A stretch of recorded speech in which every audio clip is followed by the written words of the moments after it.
that duck, the wings have wax on it, and then somewhere I've learned that crayons are made of wax.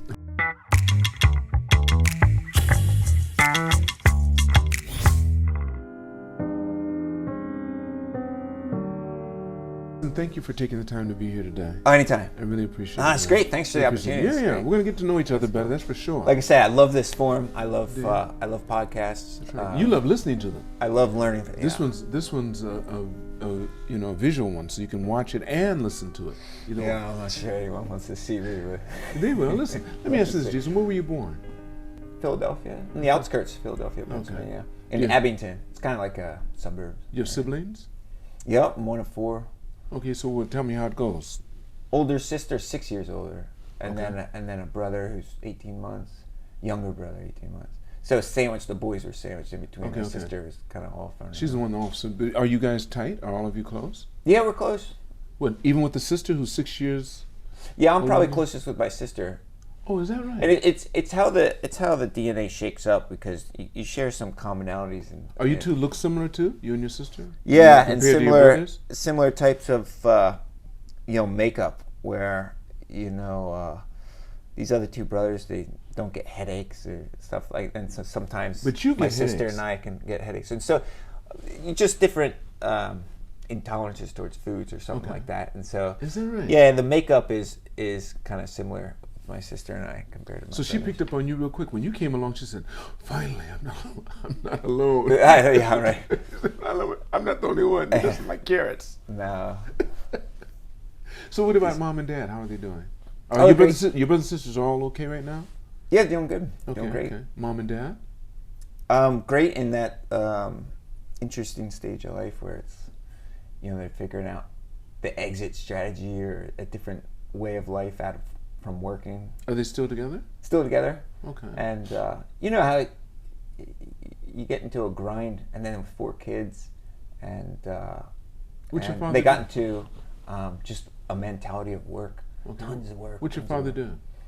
He's running a bar restaurant now that we own. What did he do when you were growing up? Real insurance agent. Okay. And your mother? And my mom was an X-ray-tician working at a hospital for a while. Took some time off when we were at the real needy stages, and then ended up buying a health food and supplements store. Who, she did, or your mother and father? Mother and father, yeah. Okay, but so she went in to run it. Okay. And then she was already trending in very health conscious. So none of you guys were chubby? No, not chubby. And then something that is a bit unusual for Americans and stuff at that time was no red meat. And so I grew up without red meat. You didn't eat meat at all? Chicken, turkey, but no tuna, beef, so. none of that. Yeah, no beef. It was interesting. It wasn't until college years. And was it you had your first McDonald's? But there is a caveat. Okay. With the venison, we would eat. Venison. Okay, you can have deer. Okay. In Pennsylvania, there's a big hunting culture, and that's natural too, and that's really good. It's really good. It's quite different. Not comparing it to any other type of red meat, and growing up in chicken, and then all of a sudden there's a venison steak. What is this? And so, but we moved outside. You remember when that happened? You remember when that happened, when you had your first red meat, or did you have it very young? I'm not quite sure. Because it was always part of your life. It's just that you never really had beef. Yeah, beef. Right. Yeah, even pork. Oh, so you guys stayed away from pork as well? Yeah. I'm not even sure how conscious of the decision that was for my mom. Were you guys raised religiously? No, I wasn't religious. No, I'm saying, but were you raised religiously? Did you go to Methodist? Oh yeah, I ended up going to Catholic high school. I went to Union, I went to Bible school. What about your sister? My sister did not, and so all your brothers did? Yeah, but I was in 10th grade, and then I went 11th grade, 12th. So junior and senior to the Catholic school. Okay, so my older brother just made it for his senior year. My younger brother made it from freshman on. So you were in public school prior to that? Yes, public school. Yeah. So what kind of kid were you? Were you more academic or were you more sports minded? Sports and a horrible kid. I was really nasty. Nasty to who? Nasty. I wouldn't say just outright. But I was like instigator because I'm middle child, always looking for attention. So you get them to fight each other? Yeah, get them to fight and poke them, prod them to just start trouble where there wasn't trouble. What'd you do with your sister? Well, she was so. You two were the same type? Yeah, but they hit the growth spurt around what is that, 10 years old, something like that, and so the boys take a little bit long. So the time we're getting into these trouble years, like a lot of energy we can do, she's much bigger than us. Okay. And so she was staying away from you. Yeah, it wasn't very smart to antagonize her. Oh, because she could knock you guys out. You found out real quick. Bigger and stronger. It took some years to catch up and close the. And how did mom and dad gap. deal with that when you were that like that? Did you guys have time out, or was dad hands on? Yeah, there is corrective action. You had a couple of hands-on moments. You had some hands-on moments. But we never let them. We never gave them a break. It was constant. We're constantly. At each Mom other. and dad were both equally hands-on when they needed to be. Yeah. Okay. And would you guys settle down then? Reluctantly. I mean, we were terror to kind of grow up with. Looking back now, having kids, and it's like they would always say it's kind of breaking my heart, and try that sentimental feel. Which now having kids, I know behind that little bit of a like. Smile when you guys calm down. Yeah. God. Anyway, well, tell me this: Oh, what kind of things did you guys get involved in? You and your brothers? Did you guys do go-karting? Did you ride bikes a lot? Were you into motor scooters when you got old enough, or boat sailing? What'd you do? I was gonna say, when I was pretty young, we moved out of Philadelphia and moved to a small, I wouldn't say farming town, but it's in a farming area in Pennsylvania. And then the town is, I think, doubles in size roughly with State University.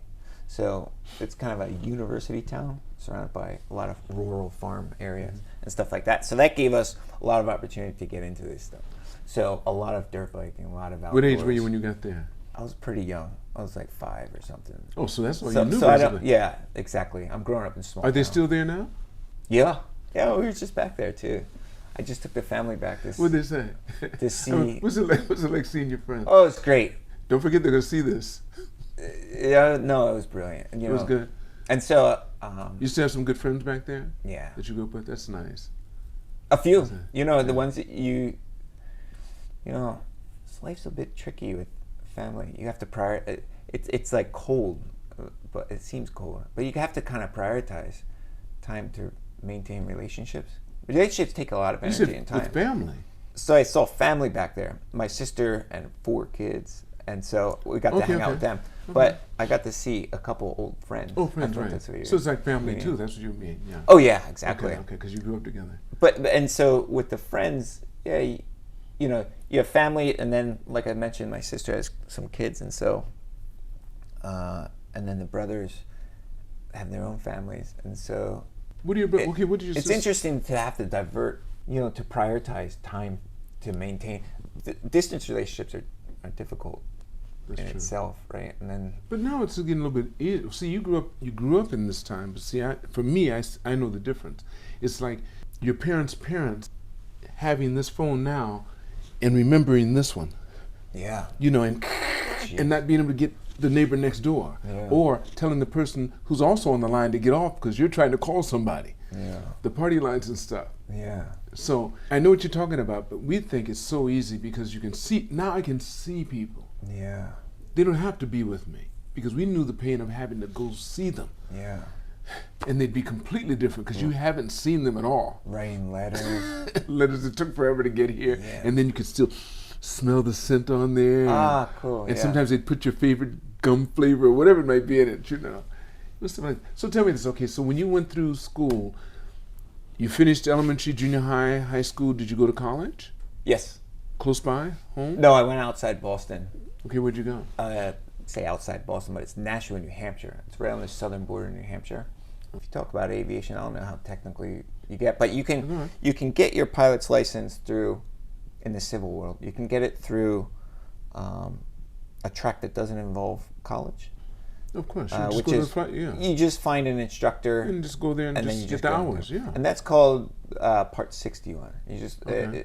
because it refers to a set of regulations that's under the Part 61. But first we have to. And so 141 is the college realm or a more structured type program, Okay. and that just means different minimums in a different Right, way. right. And so I went to what's called Part 141 school, Right. and so. You already knew. Wait, when did you know that you wanted to become? Wait, first of all. Oh I should yeah, let everyone know. I hurt my ankle, the right ankle, really bad by jumping off a fence. Well, But how old my were you mom then? would bring home from X-ray, Okay. from being an X-ray-tician. They used to have the film on the Right. different sheets. Well, what was sandwiching the film was these pieces of cardboard, and then it would just be a waste product from the hospital. Well, my mom brought all those home and said, do something creative with them. So of course we're, building stuff out of stapling, and we're learning, taping things together. But I wanted to build wings, and then somehow I made a connection because I asked my old man why the ducks aren't getting wet, like in the water, and he said there's a type of wax on the wings. That's what he said. So there was a connection between that duck, the wings have wax on it, and then somewhere I've learned that crayons are made of wax. Okay. So I just thought if I just melt the wax, because we were sandwiching, the wax paper where you take an iron and you melt the Right. crayons. That's Yes. when the idea, because Okay. I can remember this kind of Good. feeling. How It's old like were- how old it's were like you? bling. Yeah, like 7 years old, Okay. like my daughter's age. All right. Okay. So you melt the wax. Yeah, so I go, I'll just melt this wax onto This film. wings that I make from Okay. cardboard, Okay. and then I'll hold on, and then Hold on. What do you mean hold on? make handles. Okay, hold on. them. Okay. And then I'm just gonna jump off the fence outside to test it, and then How big was the fence? How high was it was like an 8-foot fence. Okay. Yeah, And you jumped. jumped. Wait. Who was totally help- wait, expecting to who fly. Who was helping you do this? I think my little brother was around. Yeah. Okay. He wasn't an instigator. No. He didn't was know. he was more the scientist, and you I were was just the guinea pig. I was the wise guy, probably Okay, saying all right. like this is my typical behaviors. I'm gonna fly, And when I fly get- away from you. No, you can't have them. This, and so there was nothing nice about it. Yeah, I was So you totally had to- anticipating flying, Right. by jumping. But off did the you fence. jump head first? No, I kind of did the almost like a Superman, Okay. type of Right. thing. And so, I jumped off the fence, didn't work, and I was barely able to kind of get my foot in front, but You did. I hurt myself Okay. on the way down. Where this is like the foothills of the Appalachian Trail comes Okay, down. yes. So we're not talking big mountains, like 3,000 I hear feet. you. So, but it's on the foothills of that, and then the contrast between the mountainous area and these farmlands Right. makes great soaring, great gliding, and so you Right. have the birds of prey. I got you. Yes. And so they're always around, because they have the. Yeah. and so they're flying overhead, and so it was the aspect of seeing them going into the kind of mountains Right. and going on hikes and watching them, and then where I live is a big corridor for entry from the west into New York and Philadelphia, Trenton area airspace. Okay. And so it's kind of like a branching off called Right. East Texas Right. VOR is right there. And so there's airplanes coming in that are descending from altitude and coming in for Oh, so you an watch arrival. those all your time. And yeah. so I see them all the time. That's And when you decided you wanted to fly. well, so looking back, I'm not sure what actual moment, which means it's young. It was young, but it was those types of aspects I think led me to jump off the fence. All right. And then you heard your. So when did you decide to start flying? But wait, first of all, the career path. people listening don't even know what you do. I'm a pilot. Company I work for is aircraft management, Right. and so we manage an aircraft we call an asset. We manage this asset for an individual or a company. Right. But what kind of plane did you tell me you flew? Oh, That got me Gulfstream, interested. All right. G650. G650. And I said, you fly Gulfstreams? You went, you know what it is? Yeah. I said, yeah. That's what good. a Gulfstream is. I said, yes, I know what it is. Yeah, because you're looking at going those types of distances from the States and stuff. So Right. You have to have something intercontinental capability, yeah. with something with pretty good legs on it. So 550s, was doing the job. The 650 makes sure Then make sure you have a little extra over. Yeah, just in gets case. the job done. Oh, depending on the winds, you know. Right, of strong course. winds If you get a that jet stream, if you get a jet stream, you're good to go. Yeah, and then if you get the ER mod, so What's the 650 with the ER mod, it adds an extra 500 nautical miles. No, what's the ER mod? Or 4,000 pounds. It's a bit of a trick, Okay. I think. There's plenty. It's the same airplane, same space in the gas tanks, Okay. but they change the software in the fuel computer that allows more fuel to come on, 4,000 pounds extra. Oh, I see. Okay. And so with that extra fuel, it makes going from New York back to Tokyo fighting a strong headwind Easier. very easy. You're pretty sure. Whereas at times it's a little bit too tight fuel-wise, fuel remaining. To land in Tokyo, sometimes we have to How long stop. have you been flying? I mean, with this type of business. Yeah, I went up at 17 years old. I went up for my first flight, but prior to that, it's funny because it was definitely a different age. There's a funny story about the guy who first took me up was working for American Airlines, longtime captain. He was a friend of the family, Right. and I did my first flight with him. One propeller, but Cessna 150. Yeah, and I think this was it wasn't a Cessna one. I don't think it was a 172. It's funny, I don't know what the first airplane was. I think it was a Cherokee. Oh, Cherokee, okay. Yeah. Okay. That's still a single prop, yeah. Yeah, oh, definitely. Right. Reciprocating. And then we went out at a small airport, kind of up in the mountainous area where he's from, Arnold Field. And so, but it's a funny part to that is because, to see the different generation. So he's old school generation. Now, how old is old school? He was at that time age. nearing 10 years from retirement. So he's probably in his 50s. He was 50s then, yeah. At that point, the time I went up with him, I was already on the computer flying the equivalent to Microsoft Flight Sim. And there was a bunch of competitors back. Nothing compares to it now. In a lot of aspects, but and then the one I got hooked on was Pro Pilot. There was a flight sim that I started and kept crashing, but then I got like an upgrade into this Pro Pilot, and so Pro Pilot was good on understanding the navigation, like in the cockpit, what the instruments are going to read. Not looking at it, and like a dumb kid in a lot of it, I just wanted to get going. I wanted to fly and get going. The smart approach would be to have some type of reading material. Read with it, learn, and they find had out that before you have to too go available. through Yeah, but you just wanted to fly. I'm going to take off. I'm going to figure it out when I'm up in the air. And I spent years just figuring it out and crashing a whole lot. Crashing a lot, but a lot of crashing a lot on landing. But you figure out the takeoff pretty quick. And then once I was up there, I would just spend hours. Okay, so if I put this frequency here, what happens? And then so this thing moves over here. Let's turn this and do this and so it was just like I was in that mode of just trying to figure it out on your own. Yeah, so you'd remember it. Yeah. Does your dad fly? He went into the Air Force. He doesn't fly currently, but he was in the Air Force. But briefly, he when he was younger, he got hit riding his bicycle and got drugged in Philadelphia. Got drugged for a while. And fractured his skull. He spent. This is before the Air Force, or before when he was a kid. And they still let him in the Air Force. They didn't. The medical records didn't show. weren't as organized. Okay. And so he got through all the way to pilot school. Got a couple flights in. When then it came up, it's like, whoa, you can't actually be here with a fractured skull in your history. And he was going to pilot. He was going to officer's training school. Okay, yeah. Wow.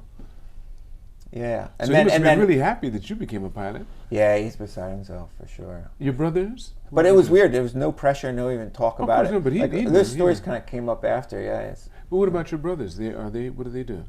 None are pilots. The older one is interested in aviation, and he's always been.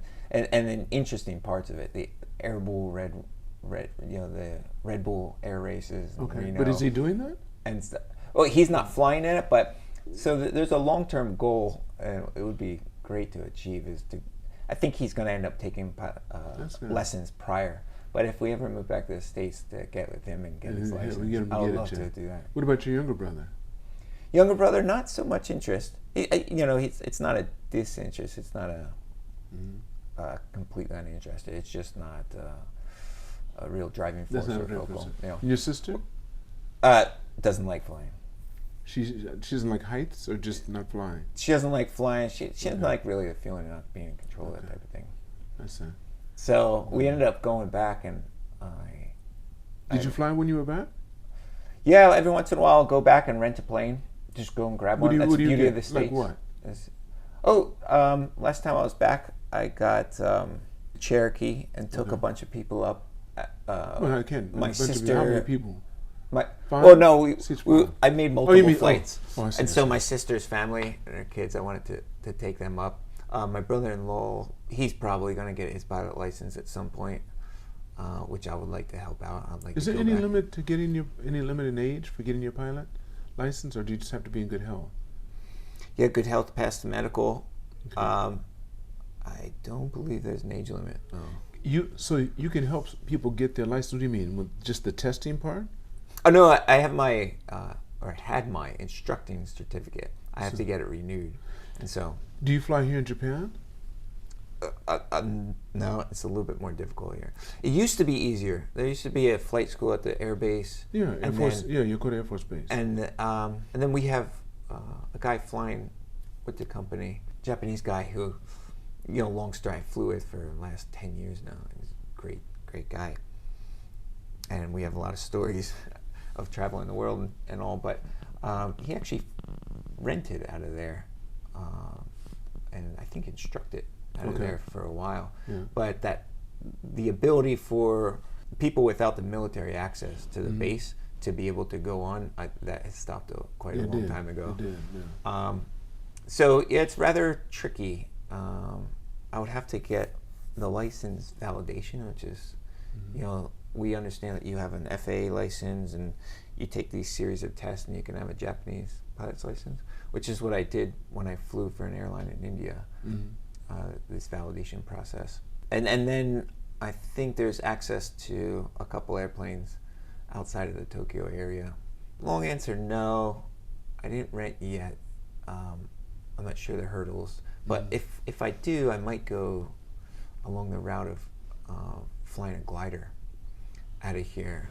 Do you need a license for that? You need a license for that? Yeah, I'll go through the validation to get But there's no license for the ones that have the motor, though. I've heard that. The ultralights. The ultralights. There's no license for that. Nope, that's right. I know, yeah. So I've seen guys doing that, and I thought there's a weight limit to it. Yeah. Really? What's the weight limit for a person? No. Oh, there's definitely a weight limit. Of course, for the apparatus, but there's a weight limit I'm talking for the person, right? Yes. Yeah. That's true. But I'm talking about if it's under a certain weight threshold, then you don't need a license. If it's over, then you do. And so that's why, like a 172, you will. And so I see. Because it's considered ultralight, and then ultralight, right? Because I saw a bunch of guys doing that in Chiba. Oh, exactly. Oh man, they were having a ball. They were landing on the beach, just having a good time. And they told me where they were going to fly to, and I was on my motorcycle, so I rode to where they were going to end up. And they got up there, and some of those guys were just really kicking it. Yeah, and there's a height limitation that they're not supposed to fly over. They were going over it. I'm telling you. Oh yeah, I could see that they were way over it. I don't care what it was. They were too high to be that. And they were too high. Sure. Oh, they're having a ball. Yeah, And the guy my wife's uncle is a part of a community. Is that right? Lives much further north of Tokyo, and then he's a part of a community. So I went to his house and saw 2 ultralights there. Wow. And then I have a couple other friends before that had helicopters, and they were doing the same thing. The little small ones that have the glass bubble and no doors. Yeah. And it was just 2-seater, and I went up with a guy in that. And I was looking down and said, I can jump from here. I can jump. No, okay, no, I wouldn't make the. As we were going up. Yeah, isn't that? That's what I think. I just love it. Yeah. But you think about it. That contraption. It's beating. I think you're the one who said it's beating the air into submission. Yeah, that's right. That's the only reason I can get up in the air. Yeah. Because it's just. But I love it. Yeah, isn't it? Idea. What a concept.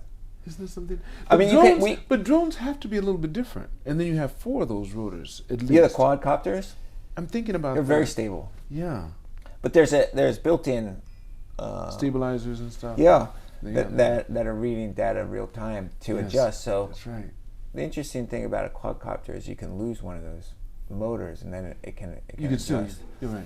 and then still maintain. Right. But the helicopter's not the same. And there's a little glide. They told me there's a little glide, but it still doesn't. There's some catastrophic things that can happen, but still it can glide. Glide little, yeah. If well, if you already have, you need some energy from somewhere. Of course, so somewhere, yeah. it's a potential energy or kinetic, and so if you're low, so low potential, but a lot of kinetics, and you're moving fast over the ground, and then you lose an engine, you can still use the spinning of the inertial forces of the blade spinning as a brake. It's like an air brake to slow you down and touch down, and they practice it all the time. It's called auto rotate. Okay. And so, and I don't have my rotor license. It's just but you know about it, so you're better, sure.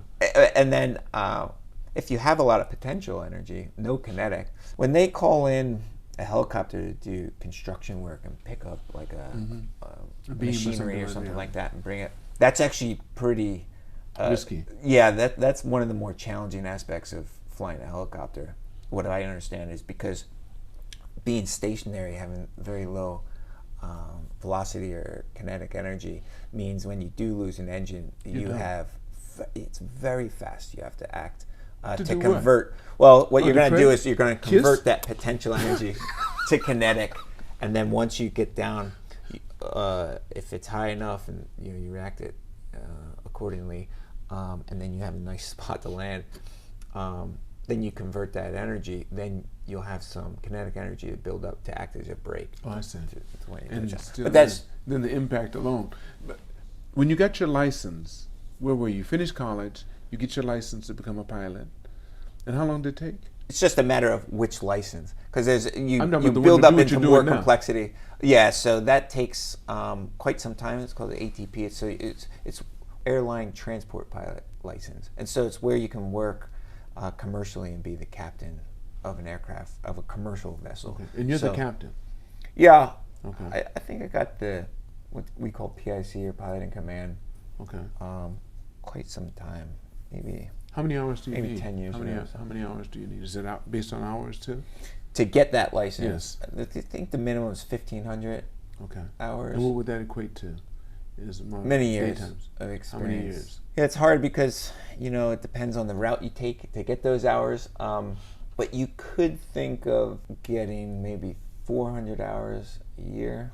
Okay, realistically. Yeah, 400 to 500 hours a year, and the build up to that will give you a rough time frame. Most likely jumping from jobs to get that. So the start I had, a very common start, is to be a flight instructor. Then you can rack up the hours. Yeah, right. And it's a really good foundation, but you're still learning. You have the licenses, but you're being paid to show other people how to learn. Yeah, and as you know, when you explain any topic to someone else, better. That's right. That's when you truly learn. It's a learn much harder aspect than you knowing it yourself, because now you have to look at it from different angles, and you realize there's holes in there. And so there's many times, the first couple of years of flight instructing, you cover a topic and you're like, oh, there's you can sense it. There's a hole in there that I need to fill. So then you go and research it and talk to people and learn for yourself and cover it. And so it's a very strong, in my view, foundation. When I'm flying with someone, I'm not saying it's bad. I'm not saying they're dangerous,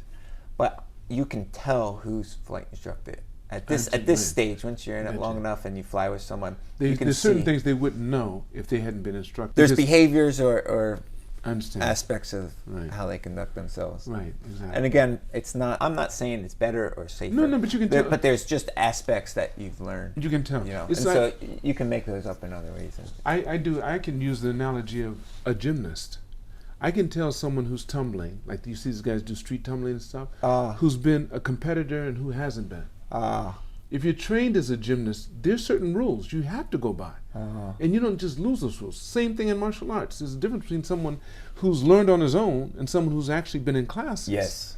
A big difference. Yeah, so it goes the same with being a pilot. Boxing, you can tell right away. So it has nothing to do with feeling better or not. That doesn't mean you can beat someone who hasn't had the training or you're going to be better than them. Sure. But there's certain Yeah, you see can what I'm pick it up. You can Yeah, pick that's it a up. great See, way to you couldn't have describe gotten that unless somebody showed you. Yeah.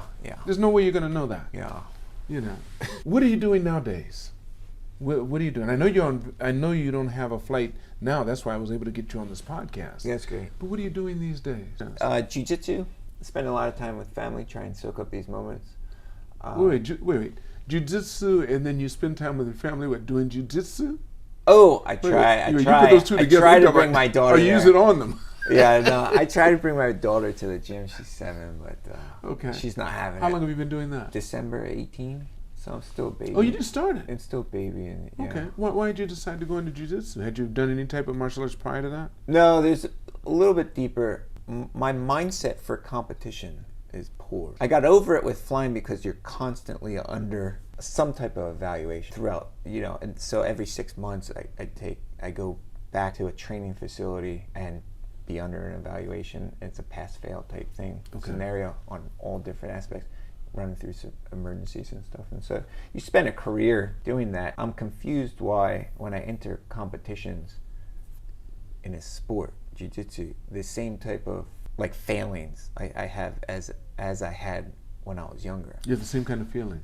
Feelings, and it's a failure. It's not a healthy competition mindset. So the competition I'm mostly referring to growing up was wrestling. While we're practicing, I'm much better than I am competing. What happens when you compete? Yeah, that's what I'm trying to figure out. No, I'm saying. Oh yeah, what's been happening to you? Do you lose? Do you win? I'll explain it, but okay. No. I have a much worse performance. My performance is horrible when I compete. Do you give up? Are you the type that gives up? Do you lose when you're competing? No, I'm in my head. Do you win or do you lose when you're competing? No, I'm like a 50-50 athlete. So sometimes you win, sometimes you lose. lose. Yeah. What's your attitude about it? I'm never really pushover, but I'm never the best. I'm competing, so I want to win. You want to win, but you'll submit when you know you're not going to win. No, it's not a submission. I usually am going to the end, but it's. Are you a sore why? Are you a sore loser? No. I mean, you can give the guy, hey. Definitely.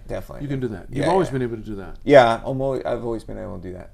But you think you should be doing better? Yes, I know. My problem is against me because that there is better, right? You know that there is a higher level that you can reach. Okay. So my hang up, and the reason I wanted to do it at this stage of life, get back into it, to know that there's a hang up. It doesn't occur. Somehow I got over it in this room, segment of my life, which is the professional side. Right.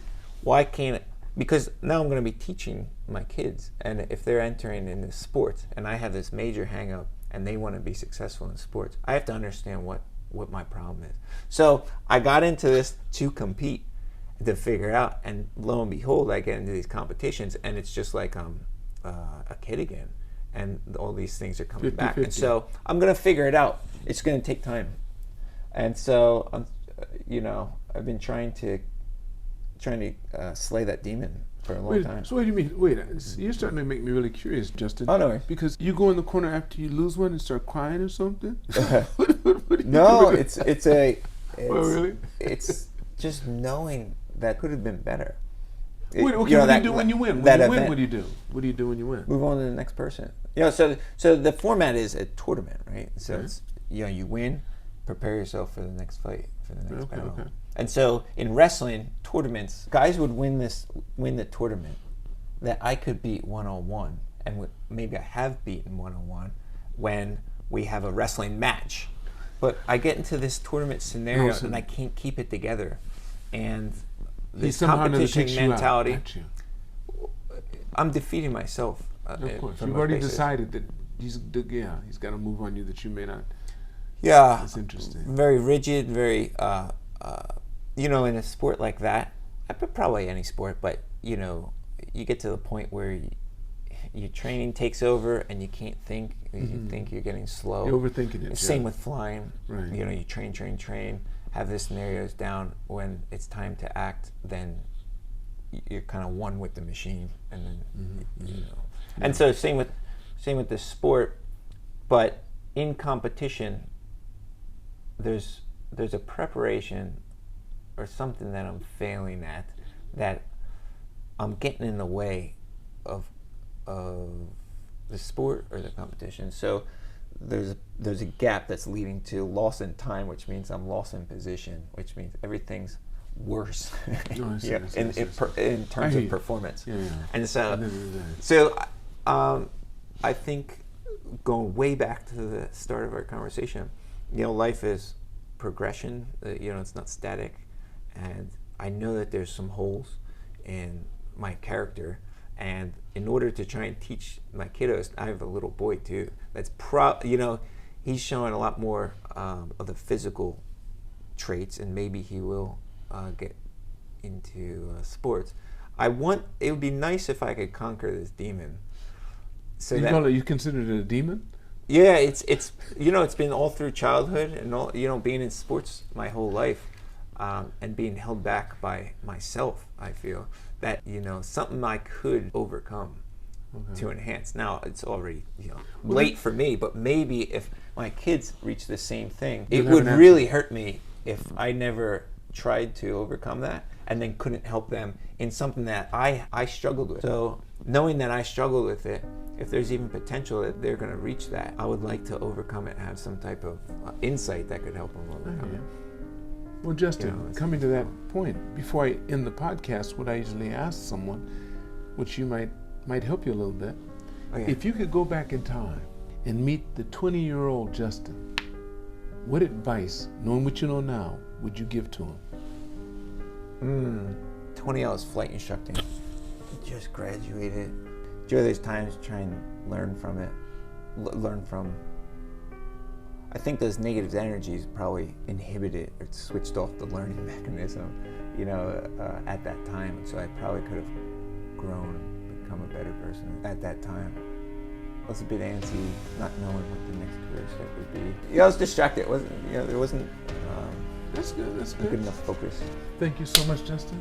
Thank you, sir. For your time. Yeah, no, I appreciate it. Thanks, Harrison. I want to thank all of you for watching this podcast. Make sure you press like and subscribe. And never forget, it's all on loan, so reach for the stars because you're too blessed to be stressed.